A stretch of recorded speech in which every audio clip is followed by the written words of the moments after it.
Aumenta a pressão sobre a Venezuela. Brasil, Estados Unidos e outros 5 países pediram a suspensão dos venezuelanos na Organização dos Estados Americanos. Esse pedido vai ser votado amanhã, que é o segundo dia de reunião da OEA em Washington. Quem está acompanhando é a nossa correspondente Raquel Crahenbu. Raquel, boa tarde para você. Esse deve ter sido um dos assuntos da reunião que aconteceu agora há pouco entre o secretário americano e o chanceler do Brasil.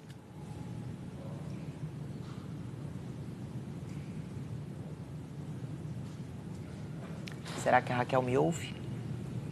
Acho que a Raquel não me ouve. Raquel, tá me ouvindo?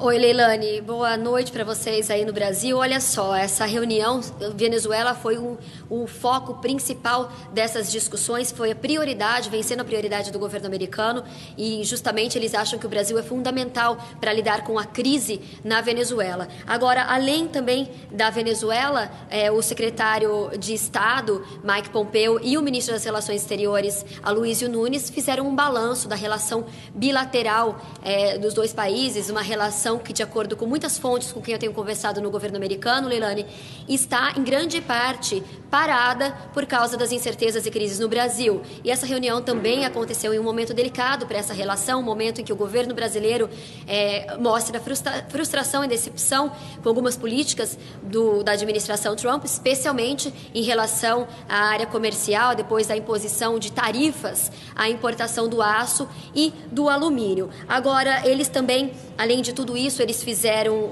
discutiram a cooperação bilateral na área de defesa, também na área de segurança, e eles conversaram também sobre o avanço nas negociações de um acordo espacial que pode viabilizar o uso da base de Alcântara. Agora, depois dessa reunião, o secretário Pompeo não falou com a imprensa, mas o ministro brasileiro, depois da reunião, ele deu uma palavrinha aqui com os jornalistas e ele falou que ele anunciou que o vice-presidente Mike Pence vai ao Brasil, assim como já estava programado antes. Ele precisou adiar a visita por causa das preparações do encontro entre Donald Trump e Kim Jong-un, mas agora ele anunciou, agora essa visita tem data, vai acontecer no dia 26 e 27 de junho, e o vice-presidente Mike Pence vai a Brasília e também a Manaus, Leilane. Raquel, e como é que deve ser essa votação de amanhã? Qual é a expectativa que já se sabe aí pelos bastidores? Leilane, a expectativa é que essa resolução seja aprovada amanhã na Assembleia Geral da OEA e dê, então, início a esse processo para suspender a Venezuela da organização. O pedido para suspender a Venezuela foi incluído nessa resolução e precisa de 18 votos para que essa resolução seja aprovada. E, segundo fontes, já há esses votos, mas não há os 24 votos suficientes ainda para avançar esse processo, os 24 votos que seriam necessários para aprovar a suspensão da OEA, da Venezuela, na OEA, em uma futura Assembleia Geral extraordinária, porque nós lembramos que a Venezuela ainda conta com grande apoio na OEA de países do Caribe e também de países da ALBA. Agora, Bolívia, Nicarágua e também Equador. Agora, hoje, durante a Assembleia, nos discursos dessa manhã na Assembleia Geral, o secretário de Estado americano Mike Pompeo, que lidera essa campanha para suspender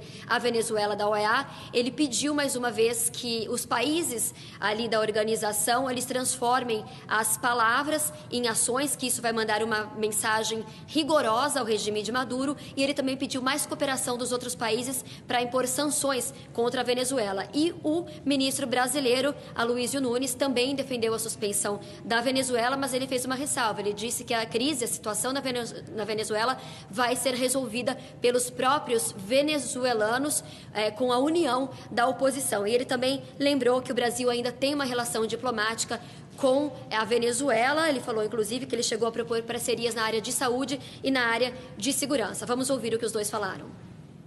In addition to suspension, I call on fellow member states to apply additional pressure on the Maduro regime, including sanctions and further diplomatic isolation, until such time as it undertakes the actions necessary to return genuine democracy and provide people desperately needed access to international humanitarian aid. Existe um instrumento na Venezuela, um instrumento na OEA, que é a Carta Democrática, em que os países assumem compromissos compromisso de respeito às instituições que são próprias da democracia representativa. A Venezuela subscreveu esse compromisso. Ela tem um engajamento nisso e subscreveu livremente, assim como o Brasil também subscreveu. Então, isso não pode ficar letra morta. Na medida em que a Venezuela descumpre esse compromisso, que é fundamental, não há alternativa a não ser a suspensão. Fazer com que o governo venezuelano venha arcar, dentro, evidentemente, de todos, na observância dos procedimentos previstos na Carta, com as consequências do descumprimento dos seus compromissos democráticos, é necessário, porém não é suficiente. Eu entendo que nós não podemos perder de vista jamais que cabe exclusivamente aos venezuelanos decidir sobre o seu destino.